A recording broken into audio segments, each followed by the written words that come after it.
So the spirulina has arrived. This is the spirulina. Let me let you see what that container looks like.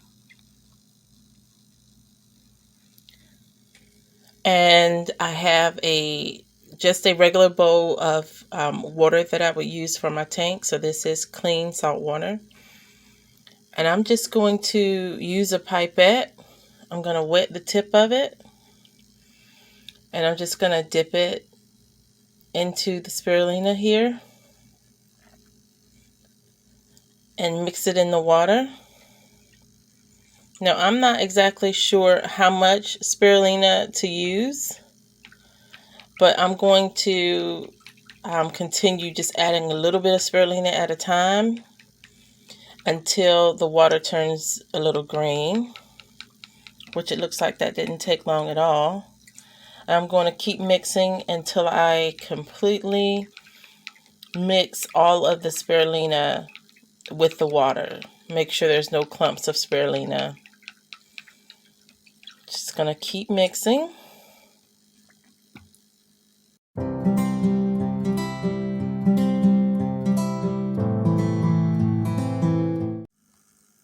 So now I have all of the spirulina mixed in. Let me let you see what that looks like.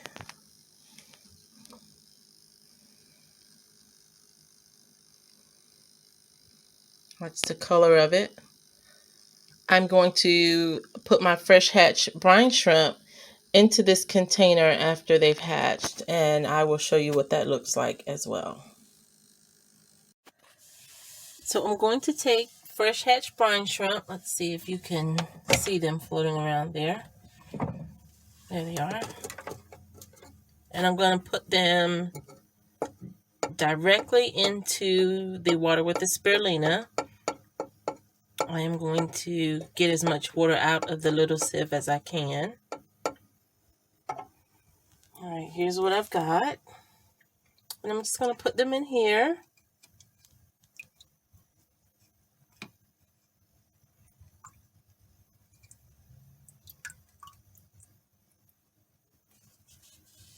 There they are. You can kind of see it. There they are in there. And I'm going to come back and feed them to the jellies after they've been in here about 2 hours. Let's see if you can see them swimming. Yep, you can see them there.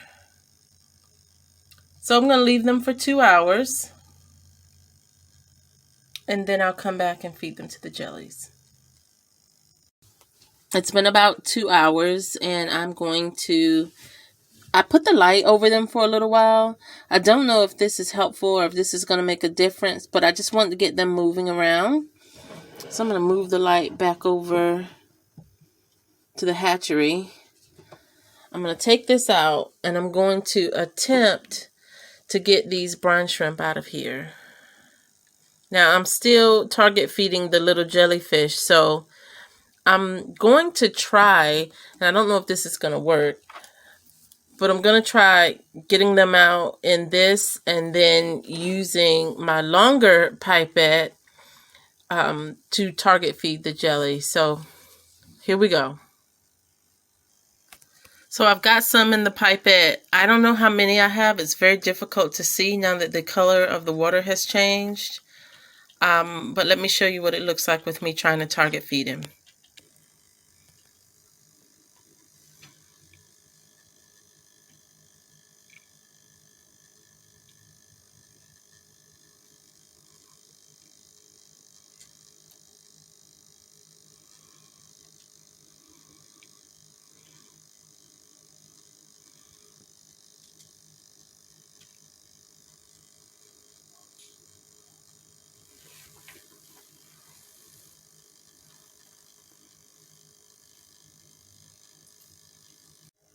So this is what it looks like gathering the brine shrimp in a sieve. I thought that the brine shrimp maybe would change color, but they haven't. But I'm going to continue to target feed.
One thing that I have noticed with putting the brine shrimp in the spirulina, the color of the water starts like this. You can see it's kind of a dark color. And then after I put the brine shrimp in, the watercolor ends like this, which is a much lighter color. So that does give me hope that the brine shrimp are actually consuming the spirulina, and ultimately the jellies are getting it. You can see the color differences. This is before I put brine shrimp in, and this is after.